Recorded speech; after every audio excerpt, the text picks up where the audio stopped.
আপনি কি জানেন যশোদা মা শ্রীকৃষ্ণের মুখে কিভাবে ব্রহ্মাণ্ড দেখেছিল? একদা বৃন্দাবনে খেলার ছলে শিশু শ্রীকৃষ্ণ এক মুঠো মাটি মুখে পুরে দেন। বলরাম ও অন্য সঙ্গীরা এই ঘটনা মা যশোদাকে জানিয়ে দিলে তিনি রাগত স্বরে কৃষ্ণকে শাসন করতে আসেন। মা যশোদা কৃষ্ণকে ধমক দিয়ে বললেন, কানাই, তুই কেন মাটি খেয়েছিস? কৃষ্ণ ভয় পাওয়ার ভান করে মাথা নেড়ে বললেন, না মা, আমি মাটি খাইনি, ওরা মিথ্যে বলছে। বিশ্বাস না হয় আমার মুখটা চেয়ে দেখো।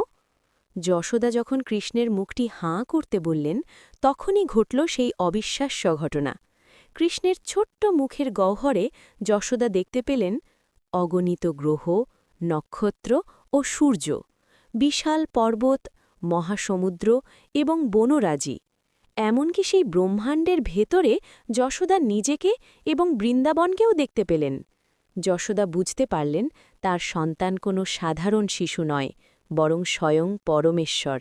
ভয়ে ও বিস্ময়ে তিনি চোখ বুজে ফেললেন, কিন্তু পরক্ষণেই কৃষ্ণের মায়ায় যশোদা সব ভুলে গিয়ে আবার তাকে নিজের স্নেহের সন্তান হিসেবে কোলে তুলে নিলেন।